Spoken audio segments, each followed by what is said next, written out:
ചേട്ടനും തമ്മിൽ നേരിട്ട് കാണുമ്പോഴും ഫോണിലൂടെ സംസാരിക്കുമ്പോഴും ഞാൻ പലപ്പോഴും ശ്രദ്ധിച്ചിട്ടുള്ള ഒരു കാര്യമാണ്. അന്നത്തെ കാലത്ത് സിനിമയിലും നാടകത്തിലും ഉണ്ടായിരുന്ന സൗഹൃദം ഇന്ന് വ്യത്യാസമുണ്ടോ? ഇന്നത്തെ സൗഹൃദത്തിൽ നിന്നും വ്യത്യാസമുണ്ടോ? ഉണ്ടെങ്കിൽ എന്താണ് വ്യത്യാസം? അന്ന് ആ കാലഘട്ടത്തിലുള്ള ബന്ധങ്ങളൊന്നും ഇപ്പം ഇല്ല. ഇപ്പം കാണുമ്പോൾ ഹായ് എന്ന് പറയുക, സുഖവിശേഷങ്ങളൊന്നും അന്വേഷിക്കും. പെൺകുട്ടികളാണ് ബൈ എന്നും പറയും. ബായ് എന്ന് പറയുന്ന സഹോദരൻ എന്നല്ല, അങ്ങനെ പറയില്ല. ആ ബായി അല്ല, ഏത് ബായ്? പോവാന്ന്. ശരി, ഓക്കെ ഓക്കെ, അങ്ങനെ പറയും. നിങ്ങൾ സമ്മതിച്ചാലും ഇല്ലെങ്കിൽ അവർ പോകുന്ന അർത്ഥം. അതിൻ്റെ അർത്ഥം. സിനിമയിലെ ആ പഴയ സൗഹൃദങ്ങളൊക്കെ പോയി കംപ്ലീറ്റ് പോയിട്ടില്ല. അപൂർവം ചില വ്യക്തികൾ നിലനിർത്തിക്കൊണ്ട് പോകുന്നുണ്ട്. ഇപ്പം ലൊക്കേഷനിലൊക്കെ പോകുമ്പോൾ മാണച്ചേട്ടൻ എന്താ തോന്നുന്നത്? പണ്ടൊക്കെ പോകുമ്പോൾ ഒരു ഉത്സവത്തിൽ പങ്കെടുക്കാൻ പോകുന്ന പോലെയായിരുന്നു. ഇപ്പം എനിക്ക് പിന്നെ ഇത്തിരി ബുദ്ധിമുട്ടുണ്ട്, ഇല്ലയെന്ന് പറയാനൊക്കില്ല. എന്നാലും കുഴപ്പമില്ല, ഇഷ്ടംപോലെ സ്നേഹമുള്ള ആൾക്കാരുണ്ട്. പുതിയ തലമുറയിലെ പിള്ളേരൊക്കെ മാണച്ചേട്ടനുമായിട്ട് സിങ്ക് ചെയ്യുന്നുണ്ടോ? തീർച്ചയായിട്ടും. ഞാൻ എത്ര ന്യൂ ജനറേഷൻ സിനിമ എന്നൊക്കെ പറഞ്ഞിട്ട്. ന്യൂ ജനറേഷൻ സിനിമ എന്ന് പറയുന്നത് എങ്ങനെയാണ്? അതായത് കമുകറ പുരുഷോത്തമനും KPSC സുലോചനയും പിന്നെ KS ജോർജൊക്കെ പാടിയിരുന്ന കാലത്താണ് യേശുദാസ് വരുന്നത്. ന്യൂ ജനറേഷൻ സിംഗറാണോ യേശുദാസ് എന്ന് പറയുന്നത്? അല്ലല്ലോ. ഞാൻ ദാസേട്ടനെ കുറിച്ച് പറയുന്നത് ഞാൻ പറഞ്ഞോ നേരത്തെ? എനിക്കറിയില്ല. സാക്ഷാൽ യേശുക്രിസ്തു സംഗീതവുമായിട്ട് രണ്ടാമത് ജനിച്ച യേശുക്രിസ്തുവാണ് ശ്രീമാൻ യേശുദാസ് എന്ന് ഞാൻ പറയാം. എന്തെന്താ പറയുക അതിനെപ്പറ്റി? അല്ലാണ്ട് അത് വിട്ട് എന്താ പറയാനുള്ളത്? സാക്ഷാൽ യേശുക്രിസ്തു രണ്ടാമത് ജനിക്കുക സംഗീതവുമായിട്ട്. അതാണ് യേശുദാസ് എന്നാണ് ഞാൻ പറയുന്നത്. ഇനി അതിൻ്റെ അപ്പുറം എന്ത് എക്സ്ട്രീം ആയില്ലേ? പക്ഷേ താങ്കൾക്ക് സൗഹൃദം കൂടുതലുള്ള ഗായകൻ ജയേന്ദ്രനുമായിട്ടാണ്. അതെ, തീർച്ചയായിട്ടും. അതുപോലെ തന്നെയായിരുന്നു ജോൺസൺ മാഷ്. താങ്കൾ? എനിക്ക് ഭയങ്കര ഇഷ്ടമാണ്. പുതുതലമുറയെ പ്രോത്സാഹിപ്പിക്കുന്നു.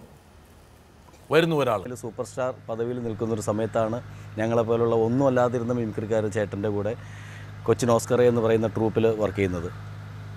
എനിക്കൊരു ചോദ്യം ചോദിക്കാനുള്ളത്, അന്ന് തൊട്ടുള്ള മിമിക്രിക്കാർ, അല്ലെങ്കിൽ അന്ന് മിമിക്രിക്കാരായിരുന്നു പിന്നീട് മലയാള സിനിമയിൽ വളരെ നിറസാന്നിധ്യമായി മാറിയിട്ടുള്ള ആർട്ടിസ്റ്റുകളെ കണ്ടിട്ടുള്ള ചേട്ടൻ, അവരുടെ പെരുമാറ്റത്തിൽ ചേട്ടൻ എന്തെങ്കിലും പിന്നീട് വിഷമം തോന്നിയിട്ടുണ്ടോ എപ്പോഴെങ്കിലൊക്കെ?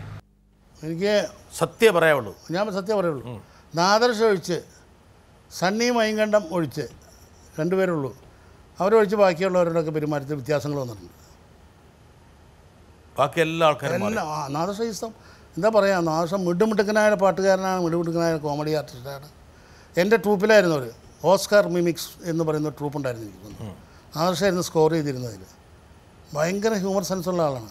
പിന്നെ ഒരാളും കൂടി ഉണ്ട്, അതിന് നമ്മുടെ ഏലൂർ ജോർജ് എന്ന് പറഞ്ഞു. അയാൾ മിടുക്കനാട്ടോ, ജോർജ് മിടുമിടുക്കനാണ്. കൗണ്ടർ പറയാൻ ഇന്ന് കേരളത്തിൽ രണ്ടേ ആളുള്ളൂ. ഒന്ന് നാദർഷയും ഒന്ന് ഏലൂർ ജോർജും. അത്രയും നന്നായിട്ട് കൗണ്ടർ പറയുന്നവരാരുമില്ല. ഇവരൊഴിച്ച് ബാക്കി എല്ലാവരും ചേട്ടനെ മറന്നിട്ടില്ല. അത്ര. പക്ഷെ അവരുടെ സ്വഭാവത്തിൽ മാറ്റം വന്നിട്ടുണ്ട്. അവരോട് പറയോ? ഞാനോ? അത് നമുക്കറിയാമല്ലോ അവരെ. പിന്നെ അവരോട് പറയേണ്ട കാര്യമില്ലല്ലോ. അവരെ നമുക്കറിയാവുന്നതുകൊണ്ട്, അവരെ കംപ്ലീറ്റ് അറിയാവുന്നതുകൊണ്ട് നമ്മൾ പറയേണ്ട കാര്യമില്ലല്ലോ. നമ്മൾ മനസ്സിലാക്കിയിരുന്നാൽ പോരെ. നമ്മളൊരു ബഹളത്തിനുമില്ല, ഒരു ചോദ്യോത്തര പങ്ക്തിക്കുമില്ല. ആ ട്രൂപ്പ് എന്ത് സംഭവിച്ചു? പിന്നെ ട്രൂപ്പ് കുറേ കഴിയുമ്പോഴങ്ങനെ കൂട്ടിയിട്ടില്ല. അതിന് ആൾക്കാരൊക്കെ ഉണ്ട്. കറണ്ട് പോയി, വോൾട്ടേജ് കുറഞ്ഞു. ഇപ്പോഴുണ്ടോ? ഇല്ല. ഒരാൾ അമേരിക്കയിൽ പോയി, സണ്ണി മൈങ്കണ്ട അമേരിക്കയിൽ പോയി, നാദർഷ ഇങ്ങനെ പോയി, ജോർജ് അങ്ങനെ പോയി. പക്ഷെ നാദർഷയ്ക്ക് ഇപ്പോഴും ചേട്ടൻ ഇങ്ങനെ ചെറുപ്പക്കാരെ പ്രോത്സാഹിപ്പിക്കുന്നതിൽ വളരെ മിടുക്കനാണെന്ന്. ഭയങ്കര നൊസ്റ്റാൾജിക്കലാണ് പുള്ളി എന്നോട്. പക്ഷെ നാദർഷ മാത്രമല്ല, വേറൊരാളെയും കൂടെ ഞാൻ കൊണ്ടുവരുന്നുണ്ട്. 82 ഞാൻ ആദ്യമായിട്ട് അങ്ങളുടെ കൂടെ വർക്ക് ചെയ്യുന്നത്. അന്ന് സൂപ്പർ സ്റ്റാർ ആയിരുന്നു മാളങ്ങൾ. ഒരു ദിവസമെങ്കിലും അദ്ദേഹത്തിൻ്റെ ഡേറ്റ് കിട്ടിയാൽ ഒരു പടം പൂർണ്ണമായി, പടത്തിൻ്റെ ബിസിനസ് സേഫായി എന്ന് വിചാരിക്കുന്ന സമയം. അത്ര ബിസി ആയിട്ടിരിക്കുന്ന ഒരു ആക്ടറാണ്. ആ പടത്തിൽ ക്യാമറ നോക്കി ചിരിക്കാൻ പറയും. അപ്പം ഞാൻ പറയും, എനിക്ക് ഇങ്ങനെ ചിരിയൊന്നും വരുന്നില്ല. എന്തെങ്കിലും തമാശ ഉണ്ടാലേ നമുക്ക് ചിരിക്കാൻ പറ്റുള്ളൂ. ചുമ്മാ ചിരിക്കാൻ പറഞ്ഞാൽ എങ്ങനെ ചിരിക്കുന്നത്? ഉടനെ ആളുകൾ ക്യാമറയുടെ സൈഡിൽ നിന്നിട്ട് അദ്ദേഹത്തിൻ്റെ സ്റ്റൈലിലുള്ള ആ ഓരോന്നുണ്ടല്ല, അപ്പോൾ പട്ടി എന്നൊക്കെ പറഞ്ഞ് തുപ്പുക. ഞാൻ ഇദ്ദേഹത്തെ നോക്കി വീണ് കിടന്ന് ചിരിക്കും. അത്രയും ബിസി ആയിട്ടിരിക്കുന്ന ഒരു ആക്ടർ എനിക്ക് വേണ്ടി അത്രയും ക്ഷമിച്ചു. ഒരുപാട് വാത്സല്യവും സ്നേഹമായിരുന്നു എന്നോട് മാളച്ചേട്ടന്. ഉർവശി പറയാൻ കാരണം വെച്ചാൽ എതിർപ്പുകൾ എന്ന് പറഞ്ഞൊരു പടം, വേമ്പനാട്ടുകായലിൻ്റെ തീരത്ത് ഇങ്ങനെ കക്ക വാരുന്ന ഒരു ക്യാരക്ടറാണ്. അപ്പോൾ ബഹദൂർക്കയുടെ മകളായിട്ടാണ് പുള്ളി അഭിനയിക്കുന്നത്, ഉർവശി അഭിനയിക്കുന്നത്. അത് കവിത എന്നാണ് ശരിക്കും പേര്. എൻ്റെ മകളുടെ ചായ ഉണ്ട് അവൾക്ക്. അതായിരുന്നു. എന്തൊരു സ്നേഹമുള്ള പെണ്ണെന്നറിയാമോ.